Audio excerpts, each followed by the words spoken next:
میں نے اصول پہلے بتا دیا، چیریٹی بگنز ایٹ ہوم. جیسے حضور فرماتے تھے انا اول المسلمین، دیکھو میں تمہیں اسلام کی دعوت دے رہا ہوں، سب سے پہلا مسلمان میں خود ہوں. انا اول المومنین، میں تمہیں ایمان کی دعوت دے رہا ہوں، پہلا مومن میں ہوں. تو جب تک انسان اپنے کردار سے بات واضح نہ کرے تو واز جو ہے وہ مفید نہیں ہوتا، مؤثر نہیں ہوتا. لہذا سب سے پہلے بات جو کی گئی وہ کی گئی ہے حضور کی ازواج مطہرات سے. اب اس ضمن میں جو اصلاحی اعمال آئے ہیں، احکام، ان کو نوٹ کر لیجئے. ان کا آغاز ہوا ہے تدریجی اعتبار سے سورہ احزاب سے، اور سورہ احزاب سن 5 ہجری میں جو ہے نازل ہوئی ہے. ان کی تکمیل ہوئی ہے سورہ نور میں جو سن 6 ہجری میں نازل ہوئی. اور ایک بہت خوبصورت بات کہی، یہ مولانا امین احسن اصلاحی نے مجھے بتایا کہ ان کے استاد حمید الدین فراہی نے یہ کہا کہ سورہ احزاب میں گھر سے باہر کے پردے کا بیان ہے اور سورہ نور میں گھر کے اندر کے پردے کا بیان ہے. تو اصلاحی صاحب کہتے تھے کہ اس جملے نے میری آنکھیں کھول دی اور قرآن مجید روشن ہو گیا میرے سامنے. ورنہ اگر یہ بات سامنے نہ ہو تو آدمی اٹکتا ہے، جگہ جگہ پر اشکالات پیدا ہوتے ہیں. دیکھیے سورہ احزاب میں کیا کیا گیا. نمبر 1، پہلے خطاب ازواج مطہرات سے، بعد میں عام کر دیا گیا. نمبر 2، بتایا گیا کہ عورت کا اصل کردار کیا ہے، اس کی اصل جگہ کیا ہے، گھر. نمبر 3، استیزان کے حکم کا آغاز ہو گیا کہ گھروں میں اجازت لیے بغیر داخل نہ ہو. لیکن یہاں بھی صرف نبی کے گھر کی بات ہوئی ہے، عام نہیں. پھر محرموں کی ایک چھوٹی فہرست ہے جو سورہ احزاب میں آ گئی ہے، اور گھر سے باہر کے پردے کا حکم آ گیا ہے. یہ سورہ احزاب میں. سورہ نور میں استیزان اب عام کر دیا، کسی بھی گھر میں داخل مت ہو جب تک اذن نہ لے لو. یہ دیکھیے تدریج، پہلے حضور کے گھروں میں داخل نہ ہو، اب کسی بھی گھر میں داخل نہیں ہو سکتے بغیر استیزان کے. اور احادیث مبارکہ میں اتنی سختی آئی ہے، میں بعد میں آپ کو بتاؤں گا. دوسرے یہ کہ گھر کے اندر پردہ جو محرموں سے پردہ ہے، محرموں سے پردہ. محرم کون ہوتا ہے یہ سمجھ لیجئے.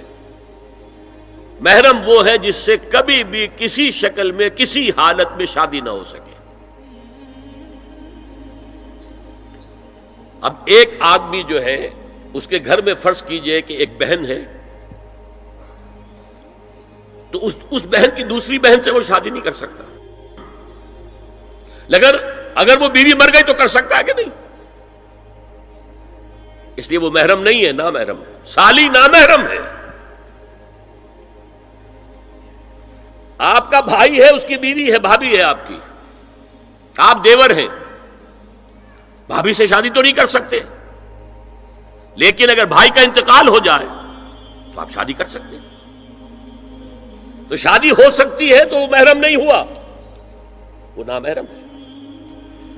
محرم صرف وہی ہے جس سے کبھی کسی حال میں شادی کا امکان نہ ہو. اس کی ابتدائی فہرست جو ہے سورہ احزاب میں ہے، تفصیلی فہرست جو ہے وہ سورہ نور میں ہے. اب دیکھیے گھر کے اندر بیٹھنے سے متعلق کیا بات کہی گئی. بزار اور ترمذی میں حضرت عبداللہ ابن مسعود سے نبی ایک وسلم کا یہ ارشاد نقل ہوا ہے، ان المرأۃ عورۃ، عورت چھپا کر رکھنے کی چیز ہے. ہمارے ایک نوجوان ساتھی نے ایک دفعہ مضمون لکھا تھا بڑا پیارا. انہوں نے کہا کہ قرآن مجید میں جو اشارات ہیں، حور مقصورات فی الخیام، وہ حوریں جو ہوں گی وہ خیموں کے اندر ہوں گی، وہیں رہیں گی. قصر کہتے روک دینے کو، باہر نہیں نکلتی. وہ مقصورات فی الخیام، حوروں کا کأنہن لؤلؤ مکنون، ایسے ہوں گے کہ جیسے کہ موتی جسے چھپا کر رکھا جائے. عورت چھپا کر رکھنے کی شے ہے. المرأۃ کلھا عورۃ، عورت کہتے ہیں اس کو ہے جسے چھپا کر رکھا جائے. ان المرأۃ عورۃ فاذا خرجت، جب وہ گھر سے نکلتی ہے، استشرفھا شیطان، اب شیطان جو ہے اس کو طاق میں رکھتا ہے. واقرب ما تکون برحمت ربھا وہی فی قعر بیتھا، وہ اپنے رب کی رحمت سے قریب ترین ہوتی ہے جبکہ اپنے گھر کے بھی کسی اندرونی حصے میں ہو. صحن میں ہوگی تو شاید ادھر ادھر کے کوٹھوں سے نظر پڑ جائے. اسی لیے فرمایا مردوں کے لیے مسجد میں نماز افضل 28 گنا، اور عورت کے لیے گھر کی نماز مسجد سے افضل، گھر کے صحن کی مسجد سے افضل، دالان کی صحن سے افضل، کمرے میں اس سے افضل، اور کمرے کی کوئی بغلی کوٹھڑی ہے تو اس میں سب سے افضل. یہ احادیث نبی اکرم صلی اللہ علیہ وسلم مزاج ہے نا، اس سے بن رہا ہے، ایک معاشرت وجود میں آ رہی ہے. یہ ساری چیزیں کیوں آ رہی ہیں؟ اور سنیے، عبداللہ ابن احمد ابن حنبل نے زوائد الزہد میں اور ابن ابی شیبہ نے، ابن سعد نے اپنی کتابوں میں مسروق کی روایت نقل کی ہے کہ حضرت عائشہ جب تلاوت قرآن کرتے ہوئے اس آیت پر پہنچتی تھی وَقَرْنَ فِي بُيُوتِكُنَّ، تو بے اختیار رو پڑتی تھی. قرآن کہتا ہے اپنے گھروں میں رہو. حضرت عائشہ نے شہادت عثمان کے بعد باہر نکل کر لشکر کی قیادت کی. پھر ساری عمر افسوس رہا کہ میں نے غلط کام کیا. دیکھیے کیا معاملہ تھا. حضرت علی رضی اللہ تعالیٰ سے جنگ کی تھی، 10,000 آدمی ایک رات میں مرے، لیکن حضرت علی کا کردار کیا تھا؟ یہ نہیں کہ اب عائشہ شکست ہو گئی ہے تو لوڈی بنا لوں. انا للہ و انا الیہ راجعون. اتنا احترام کیا ہے، مدینے کی چند عورتوں کو ساتھ دے کر بڑے احترام سے مدینے پہنچا دیا، وہاں کی عورتوں، کوفے کی عورتوں کو ساتھ دے کر، اور صرف یہ کہا کہ آپ کی یہ ذمہ داری نہیں تھی، آپ نے یہ ذمہ داری خام خواہ لے لی. صرف یہ، اور کچھ نہیں، کوئی ملامت نہیں. حافظ ابو بکر بزار حضرت انس سے روایت کرتے ہیں کہ عورتوں نے حضور سے عرض کیا کہ ساری فضیلت تو مرد لوٹ کے لے گئے، وہ جہاد کرتے اور خدا کی راہ میں بڑے بڑے کام کرتے ہیں، ہم کیا عمل کریں کہ ہمیں بھی مجاہدین کے برابر اجر مل سکے؟ جواب میں آپ نے فرمایا من قعدت منکن فی بیتہا فإنہا تدرک عمل المجاہدین، تم میں سے جو شخص اپنے گھر میں بیٹھی رہے گی وہ مجاہدین کا اجر حاصل کر لے گی. یہ ایک ہوا کا رخ ہے، بتایا جا رہا ہے، یہ نظام ہے جس کو اس شکل میں دیا جا رہا ہے. اب میں چاہتا ہوں سورہ احزاب کی جو آیات ہیں ان کے حوالے سے کچھ باتیں جو حکمت دین کی ہیں اور بہت اہم ہیں وہ آپ کے سامنے آ جائیں. دیکھیے میں نے سب سے پہلے آیت پڑھی تھی لَقَدْ كَانَ لَكُمْ فِي رَسُولِ اللَّهِ أُسْوَةٌ حَسَنَةٌ. اے مسلمانوں تمہارے لیے اللہ کے رسول کی زندگی میں ایک بہترین نمونہ ہے، اسوہ حسنہ ہے. ایک بات اس میں غور طلب ہے، مردوں کے لیے تو اسوہ کامل ہے. مرد اگر سپہ سالار ہے تو اسوہ موجود ہے حضور کا، مرد اگر صدر ریاست ہے، خلیفہ ہے تو اسوہ موجود ہے رسول کا، کوئی قاضی القضات ہے تو اسوہ موجود ہے رسول کا، کوئی کسی مسجد میں خطیب ہے، امام ہے تو اسوہ موجود ہے، باپ کی حیثیت سے اسوہ موجود ہے، شوہر کی حیثیت سے اسوہ موجود ہے کہ نہیں؟ مردوں کی کوئی حیثیت ایسی نہیں جس کے لیے اسوہ حضور کی زندگی میں نہ ہو. لیکن ایک خلا ہے، عورت کی نسوانی زندگی کے لیے تو حضور کی زندگی میں کوئی اسوہ نہیں ہو سکتا. حضور مرد ہے. یہ ہے فلسفہ، یہ ہے حکمت دین کہ جس صورت میں یہ آیت آئی لَقَدْ كَانَ لَكُمْ فِي رَسُولِ اللَّهِ أُسْوَةٌ حَسَنَةٌ لِمَنْ كَانَ يَرْجُو اللَّهَ وَالْيَوْمَ الْآخِرَ وَذَكَرَ اللَّهَ كَثِيرًا. اے لوگو، اے مسلمانوں، تمہارے لیے اللہ کے رسول کی زندگی میں ایک اسوہ کامل ہے، عمدہ اسوہ ہے ہر اس شخص کے لیے جو اللہ کا امیدوار ہے اور یوم آخر کو بھی مانتا ہے اور اللہ کا ذکر کرتا ہے کثرت سے. اب اس خلا کو پر کیسے کیا جائے؟ حضور کی ازواج کو بنایا گیا اسوہ خواتین کے لیے. اور یہی ایک بہت سی اور بھی حکمتیں ہوں گی. ایک حکمت یہی تعدد ازدواج میں ہے، اور حضرت عائشہ کی اتنی کم عمر میں شادی کرنے میں ہے کہ دیر تک وہ امت کو پڑھاتی رہی، شوہر اور بیوی کے درمیان خالص پرائیویٹ معاملات کے اندر بھی ہدایت دیتی رہی. آخر وہ بھی انسان کی ضرورت ہے کہ نہیں؟ آپ کو معلوم ہے ایک مرتبہ بعض صحابہ نے آ کر کہا حضور یہ یہودی جو ہے ہم پر طنز کرتے ہیں کہ تمہارے نبی تمہیں بڑی چھوٹی چھوٹی باتوں کا حکم دیتے ہیں. آپ نے فرمایا کہ ہاں ہمارے نبی نے تو ہمیں استنجا کرنا بھی سکھایا. بجائے کسی کمپلیکس کے انفیریورٹی کے سپیریورٹی کی بات کرو. استنجا ضروری شے نہیں ہے، گندگی سے نجات پانا ضروری شے نہیں ہے، طہارت ضروری شے نہیں ہے. ہمارے نبی نے تو استنجا کرنا بھی سکھایا. تو تعلق زن و شو کون بتائے گا؟ حضور بتائیں گے کسی کو؟ ازواج کو ضرورت ہوتی ہے. بڑا مسئلہ ہے، روزے میں کہاں تک جا سکتا ہے انسان؟ آخر کون بتائے گا؟ ازواج مطہرات نے بتایا. تو اسوہ بنانے کے لیے دیکھیے یہ آیات آئی ہیں. یہ 3 آیتیں سورہ احزاب کی یوں سمجھیے کہ نچوڑ ہے اس مسئلے میں. یا نساء النبی لستن کاحد من النساء، اے نبی کی بیویوں تم عام عورتوں کے مانند نہیں ہو. تو کیا وہ عورتیں نہیں تھیں؟ عورتیں تو تھیں. کیا ان کے احساسات عورتوں والے نہیں تھے؟ وہ تو تھے. کیا بات ہے؟ تم نبی کی بیویاں ہو، تمہیں اسوہ بننا ہے.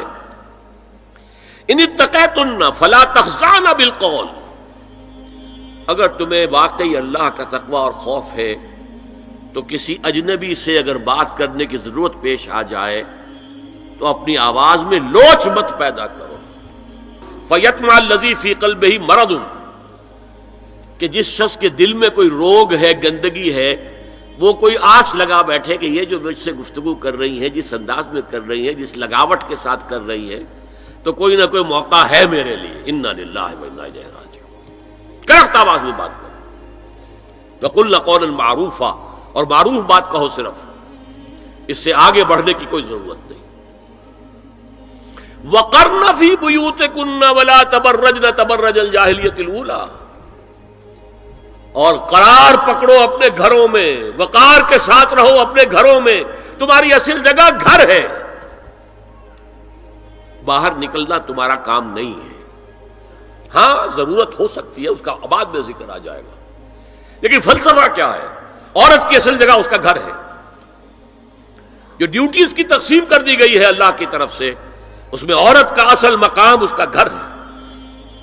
میں حدیث سنا چکا ہوں کہ جب گھر سے عورت نکلتی ہے تو شیطان تاکتا ہے اس کو، اور پھر ظاہر بات ہے کہ اس سے جو فتنے پیدا ہوتے ہیں وہ سب شیطان کے ذریعے سے ہوتے ہیں.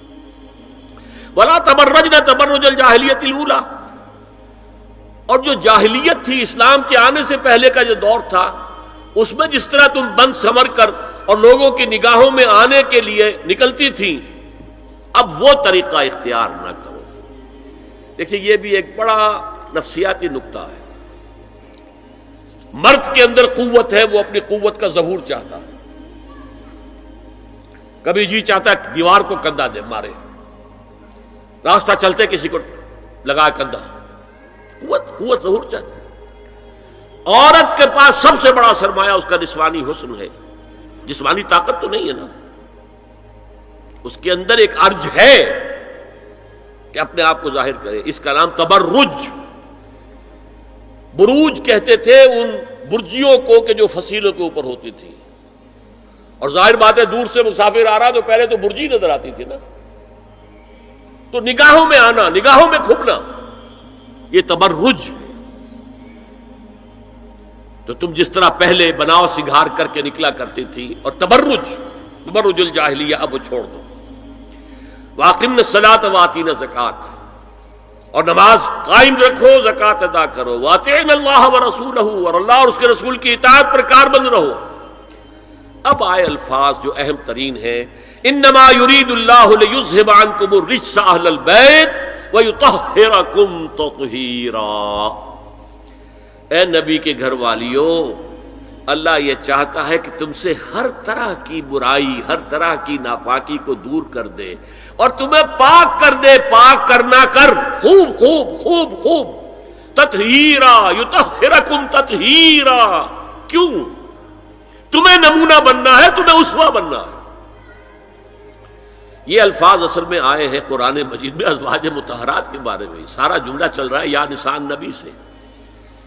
ہمارے کچھ دوستوں نے اس کو کہا ہے کہ اہل بیت سے مراد حضرت علی، حضرت فاطمہ، حضرات حسنین ہیں. وہ بھی حضور نے فرمایا. میں نے ایک ٹی وی مذاکرے کے اندر بھی جب کچھ حضرات یہ کہہ رہے تھے کہ اہل بیت تو اصل میں وہ ہیں، میں نے کہا نہیں، اصل میں بیویاں ہیں لیکن وہ بھی اہل بیت ہیں. حضور نے ایک چادر میں جب سمیٹا سب کو تو یہ بھی اللہم ہؤلاء اہل بیت، یہ بھی میرے اہل بیت ہیں. سلمان منا اہل البیت، سلمان بھی ہمارے اہل بیت میں سے جو جتنا قریب ہوا. لیکن قرآن میں یہ لفظ آتا ہے صرف بیویوں کے لیے، ازواج کے لیے. حضرت ابراہیم کے پاس جب فرشتے آئے تھے حضرت اسحاق کی ولادت کی خبر دینے کے لیے، تو جب حضرت سارہ نے سنا تو وہ آئیں اپنے دوہتر مارتی ہوئی اپنے پیشانی پر، آلد وانا عجوز وہذا بالی شیخا، کیا میں جنوں گی اب جبکہ میں بوڑھی پھونس ہو گئی ہوں اور میرا یہ شوہر جو ہے یہ بھی بڈھا پھونس ہے. 100 برس کی عمر تھی حضرت ابراہیم علیہ السلام کی، اور کتنی ہوگی اس کے آس پاس ہی ہوگی، 90-95 حضرت سارہ ہوگی. اس کو فرشتوں نے کہا تھا کہ کیا آپ اللہ کی رحمت سے مایوس ہو گئی؟ السلام علیکم وبرکاتہ اہل البیت، اے نبی کے گھر والی، اے نبی کے گھر والو، تم پر اللہ کی سلامتی ہو، رحمت ہو. تو اہل بیت کا لفظ قرآن میں 2 جگہ آیا ہے، یا حضرت سارہ کے لیے حضرت ابراہیم کی زوجہ، اور یا نساء النبی. تمہیں تو پاک کرنا ہے، پوری طرح پاک کرنا ہے، پوری طرح پاک کرنا ہے تاکہ تم اسوہ بن جاؤ. جو خلا ہے اسوہ محمدی میں صلی اللہ علیہ وسلم، وہ تمہارے ذریعے پورا کرنا ہے. اس لیے پہلا خطاب جو ہے، اب یہ دونوں باتوں سے ہو گیا. ایک تو چیریٹی بگنز ایٹ ہوم، جو بھی اصلاح کا عمل ہو گھر سے ہونا چاہیے، اور نمبر 2 یہ کہ ازواج مطہرات کو امت کی تمام خواتین کے لیے ہمیشہ کے لیے اسوہ بنانا ہے.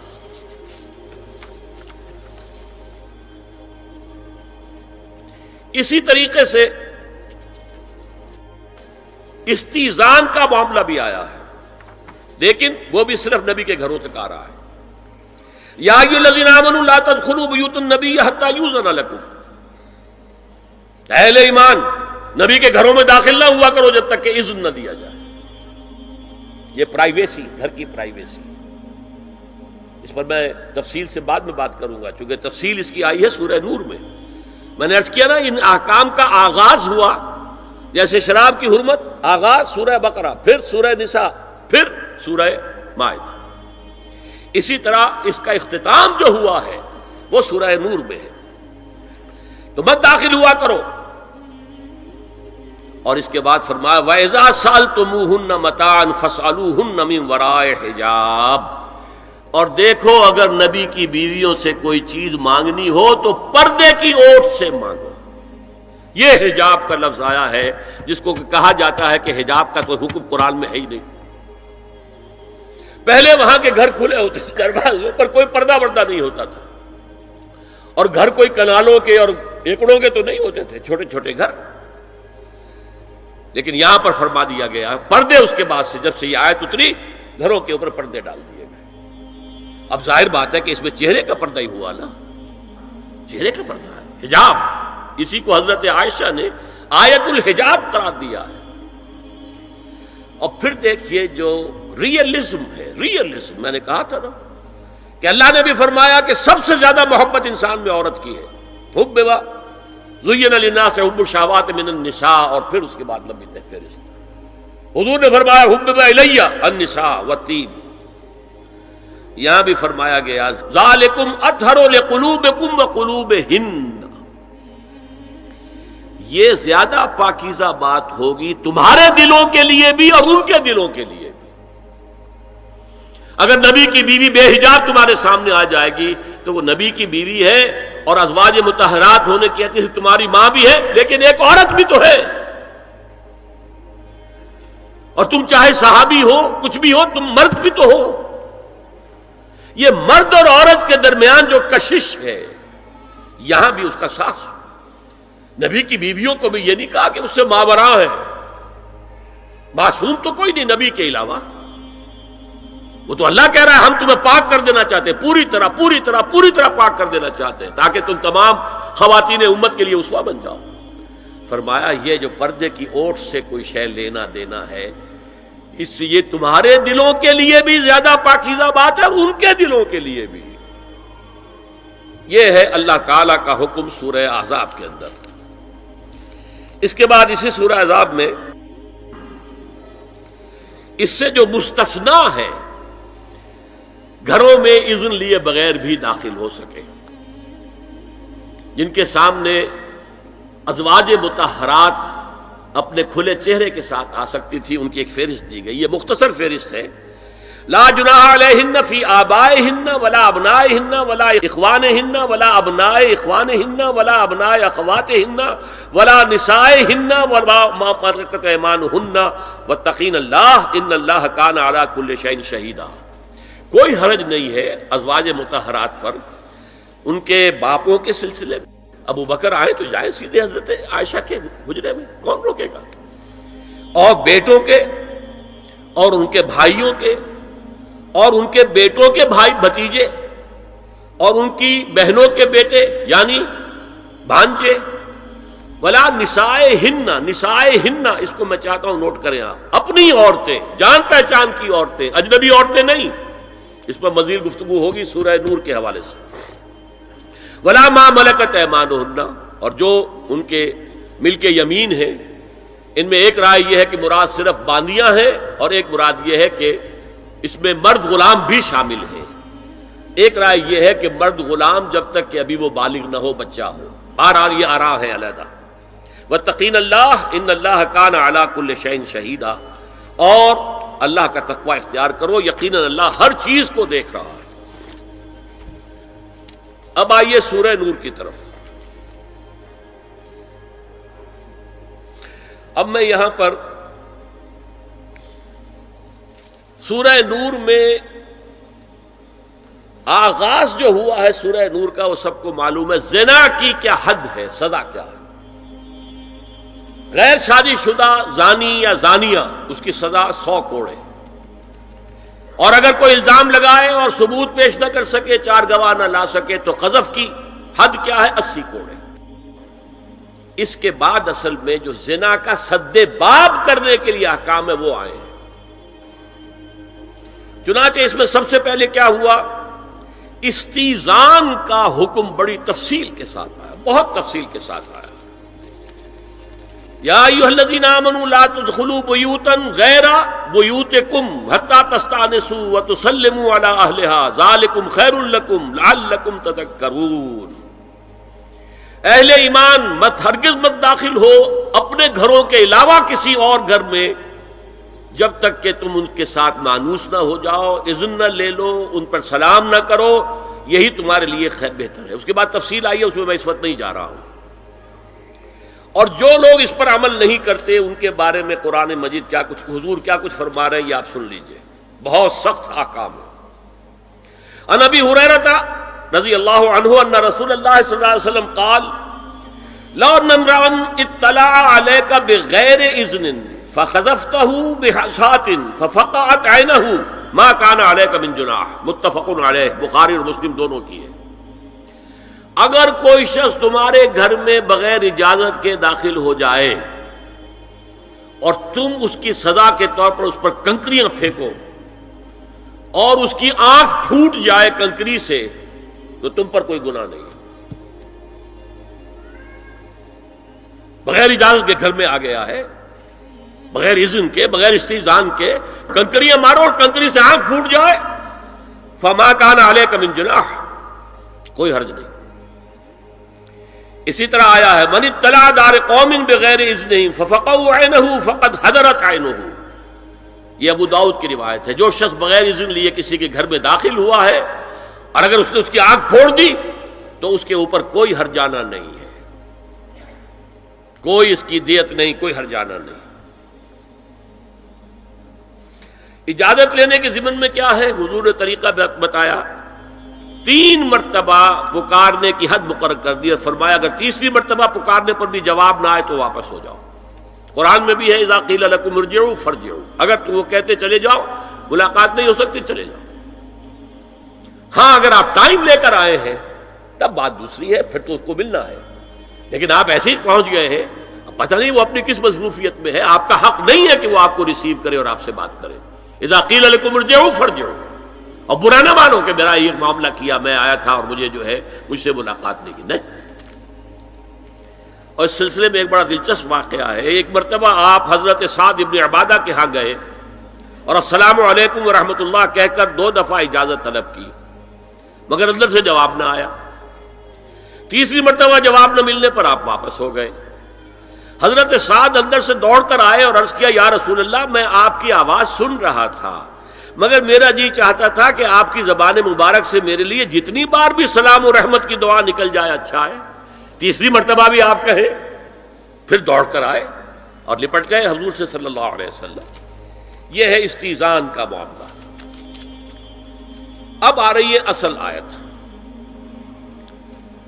قل للمؤمنین یغضوا من ابصارہم ویحفظوا فروجہم ذالک ازکی لہم ان اللہ خبیر ما یصنعون وقل للمؤمنات یغضضن من ابصارہن ویحفظن فروجہن ولا یبدین زینتہن الا ما ظہر منها وَلْيَضْرِبْنَ بِخُمُرِهِنَّ عَلَى جُيُوبِهِنَّ وَلَا يُبْدِينَ زِينَتَهُنَّ إِلَّا لِبُعُولَتِهِنَّ أَوْ آبَائِهِنَّ أَوْ آبَاءِ بُعُولَتِهِنَّ أَوْ أَبْنَائِهِنَّ أَوْ أَبْنَاءِ بُعُولَتِهِنَّ أَوْ إِخْوَانِهِنَّ أَوْ بَنِي إِخْوَانِهِنَّ أَوْ بَنِي أَخَوَاتِهِنَّ أَوْ نِسَائِهِنَّ أَوْ مَا مَلَكَتْ أَيْمَانُهُنَّ أَوِ التَّابِعِينَ غَيْرِ أُولِي الْإِرْبَةِ مِنَ الرِّجَالِ أَوِ الطَّفْلِ الَّذِينَ لَا يَظْهَرُوا عَلَى عَوْرَاتِ النِّسَاءِ وَلَا يَضْرِبْنَ بِأَرْجُلِهِنَّ لِيُعْلَمَ مَا يُخْفِينَ مِنْ زِينَتِهِنَّ وَتُوبُوا إِلَى اللَّهِ جَمِيعًا أَيُّهَا الْمُؤْمِنُونَ لَعَلَّكُمْ تُفْلِحُونَ۔ یہ لمبی آیت ہے۔ اہل ایمان، اے نبی کہہ دیجئے اہل ایمان مردوں سے اپنی نگاہیں نیچی رکھا کریں اور اپنی شرمگاہوں کی حفاظت کریں، یہی ان کے لیے زیادہ پاکیزہ عمل ہے۔ ان اللہ خبیر بما یصنعون، اور جو کچھ وہ کر رہے ہیں اللہ اس سے واقف ہے۔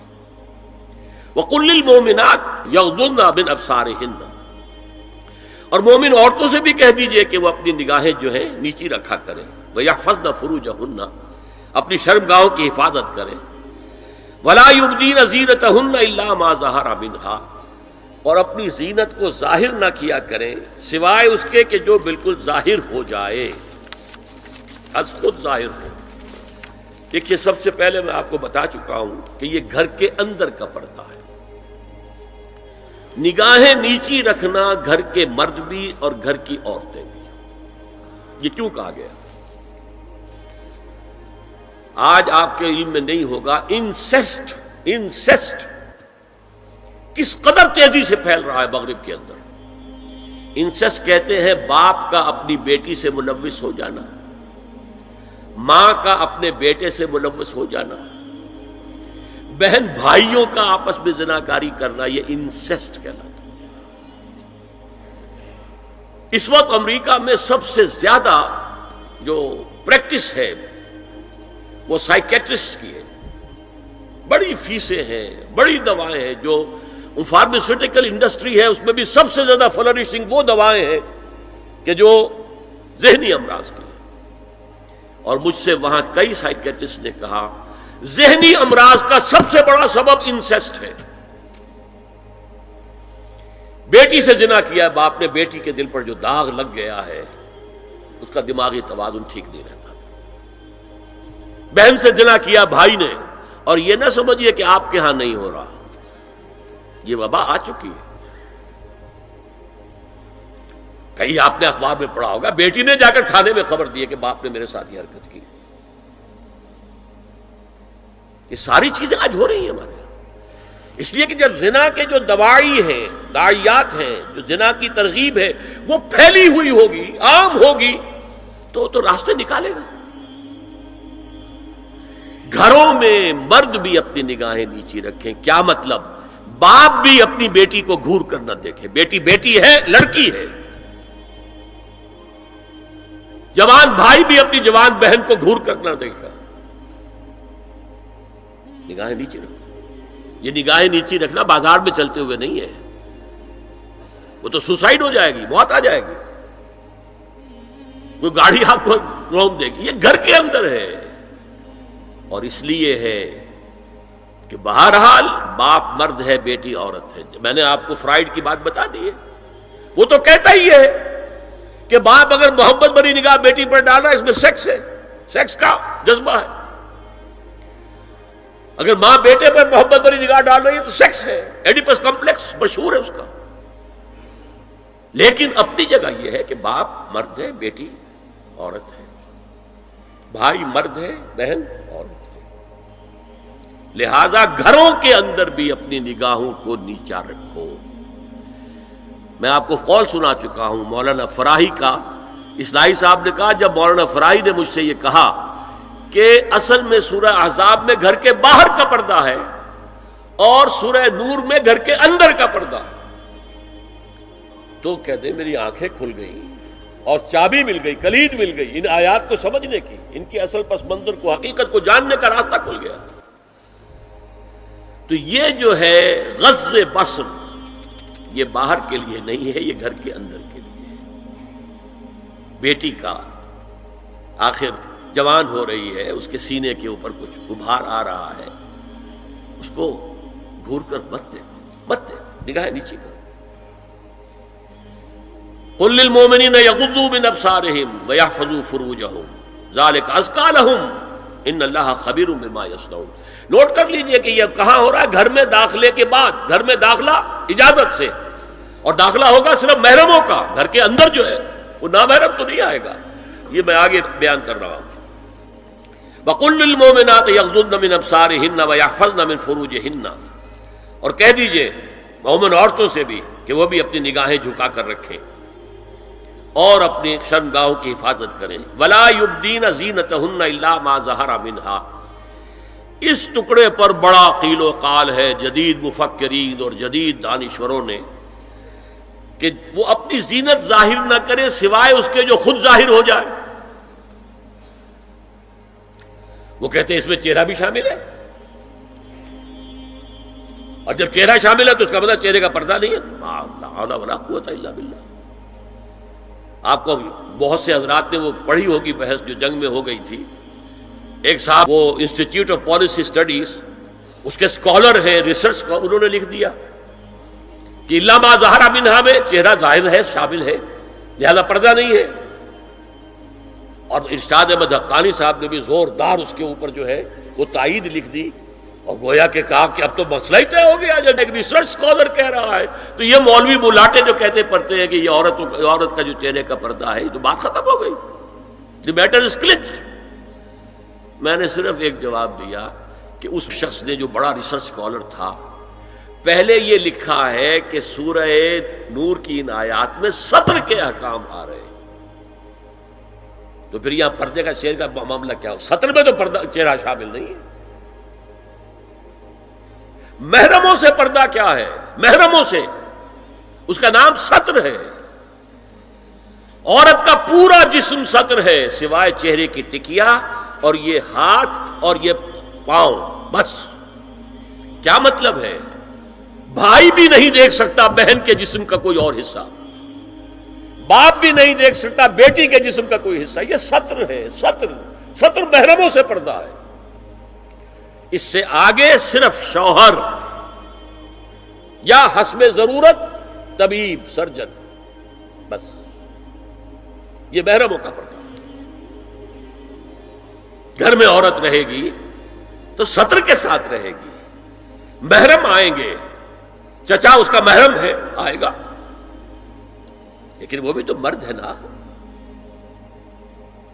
چہرہ تو نہیں ڈھانپے گی اس لیے کہ محرم ہے، لیکن باقی جسم سطر. عورت کا پورا جسم سطر ہے سوائے چہرے کی ٹکیا. بال بھی سطر میں شامل ہے. سر پر وہ سکارف جو آج کل بنا ہوا ہے، بہت بڑا مسئلہ. انہوں نے چہرے کو نکال دیا، صرف سکارف سمجھا ہوا، پر حجاب کہتے ہیں، حالانکہ وہ حجاب پورا تو نہ ہوا. وہ صرف ایک حصہ ہے، لیکن ایک حصہ صحیح ہے، سر کے بال جو ہے وہ چھپے ہونے چاہیے، یہ سطر میں شامل ہے۔ چہرے کی ٹکیا ہے جو سطر سے باہر ہے، ہاتھ ہے پونچوں سے باہر، اور پیر ہے ٹخنوں سے نیچے، بس اللہ اللہ خیر سے۔ تو فرمایا ما ظہر منہا من زینتہن میں الا ما ظہر منہا میں کیا کیا چیزیں آ سکتی ہیں؟ دیکھیے، اگر عورت پوری کی پوری برقعے کے اندر ملبوس ہے، چہرے پر بھی نقاب ہے، آنکھوں کے آگے بھی یا جالی ہے یا کوئی چشمہ ہے، تو پھر بھی اس کے حسن کا ایک حصہ وہ ہے جو ظاہر ہے۔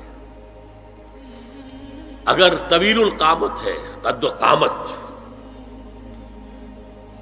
یہ حسن کا حصہ ہے کہ نہیں؟ وہ کہاں چھپائے گی؟ اور غالب نے جو شعر کہا ہے، تیرے سرو قامت سے ایک قد آدم قیامت کے فتنے کو کم دیکھتے ہیں۔ سرو قد عورت، اسی طرح جسم سے ڈول ہے، اکیرا بدن ہے، یہ تو نہیں چھپے گا۔ عورت موٹی ہے، کیسی ہے، جسم جو غیر متناسب ہے، یہ تو نہیں چھپے گا۔ متناسب ہے اعضاء، قداور ہے، اکیرا بدن ہے، یہ ہے وہ چیزیں کہ جو حجاب کے سلسلے میں ما ظہر منہا، یہاں ہو رہا ہے کہ جو سطر کے سلسلے میں ہے ما ظہر منہا، زینت کا، اور وہ چہرہ ہے۔ لیکن اب اس میں ایک اور بات، وَلْيَضْرِبْنَ بِخُمُرِهِنَّ عَلَى جُيُوبِهِنَّ، یہ بھی گھر کے اندر کی بات ہو رہی ہے۔ چونکہ میں پہلے بتا چکا ہوں، جلباب ہوتا تھا جب گھر سے باہر نکلتی تھی عورت، تو وہ اپنی چادر لپیٹتی تھی اپنے گرد، چہرہ نہیں ڈھانپتی تھی، صرف چہرے کا حکم دیا گیا اس کے ضمن میں۔ وہ سورہ احزاب کی آیت ہے، وہ رہ گئی، وہ میں بیان کروں گا۔ اور خمار اوڑھنی ہوتی تھی جو گھر میں اوڑھتی تھی۔ گھر میں ظاہر بات ہے کہ جلباب تو نہیں لیا جا سکتا، آخر گھر کا کام کاج کرنا ہے، ہلکی سی اوڑھنی تو وہ گھر میں۔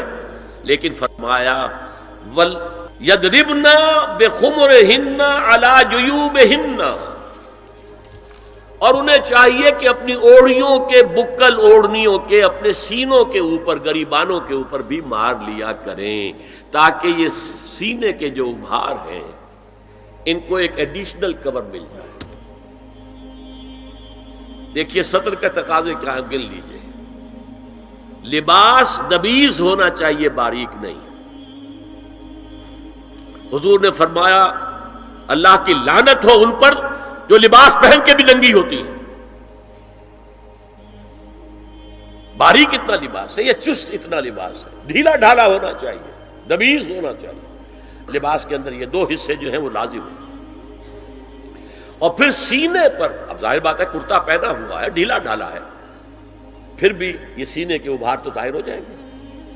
ان پر ایک اضافی اوڑھنی سر پر سے لے کر اور اپنے اس گریبان کے اوپر بکل مار لینا، تاکہ یہ جو نسوانی حسن کا دوسرا مظہر ہے، پہلا چہرہ سب سے بڑا چہرہ۔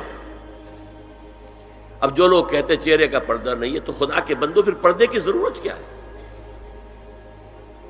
نسوانی حسن اگر اس میں اٹریکشن ہے، وہ کہاں ہوتا ہے سب سے بڑھ کر؟ مظہر اول کون سا ہے نسوانی حسن کا؟ چہرہ ہی تو ہے۔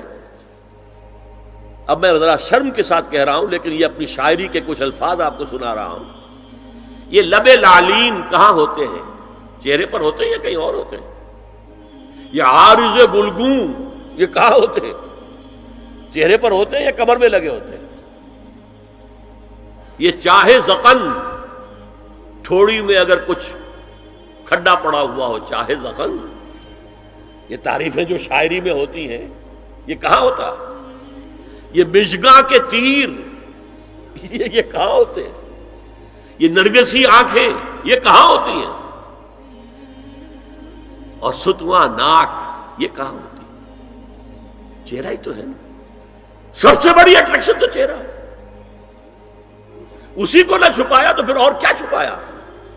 ہاں دوسری چیز، چھاتی کے ابھار بہت اٹریکٹیو ہوتے ہیں انسان کے لیے۔ اس کے لیے یہ ہے کہ وَلْيَضْرِبْنَ بِخُمُرِهِنَّ عَلَى جُيُوبِهِنَّ، کرتا بھی نبیذ کپڑے کا ہو، کرتا جو ہے ڈھیلا ڈھالا بھی ہو، شلوار اور نبیذ تر کپڑے کی ہو، ڈھیلی ڈھالی ہو، اور اوڑھنی کا بکل جو ہے اپنے سینے پر مار لیا جائے۔ اب اس کے بعد فرمایا وَلَا يُبْدِينَ زِينَتَهُنَّ إِلَّا لِبُعُولَتِهِنَّ۔ اب یہاں یہ زینت کا لفظ آ رہا ہے چہرے کے لیے، اور چہرے ہی میں کچھ سنگھار بھی ہوتا ہے، کوئی سرما لگایا ہوا ہے، فرض کیجئے کسی اور طرح کا کوئی زیور پہنا ہوا ہے، گلے میں پڑا ہے، کانوں میں بندے ہیں وغیرہ وغیرہ، یہ زینت چہرہ، اور اس کے ساتھ کوئی بناؤ سنگھار کا معاملہ جس کی کہ حضور صلی اللہ علیہ وسلم نے تلقین کی ہے۔ عورت کو گھر میں بن سور کر رہنا چاہیے، شوہر کے لیے ایٹریکٹیو رہنا چاہیے، خاص طور پر شوہر جب آنے والا ہے شام کو دفتر سے، اس وقت عورت جو ہے بن سور کر رہے ہیں، اس لیے کہ اصل مقصد کیا ہے، جتنی بھی انسان میں سیکشول انرجی ہے وہ مرکوز رہے شوہر اور بیوی کے درمیان، یہ فلسفہ ہے۔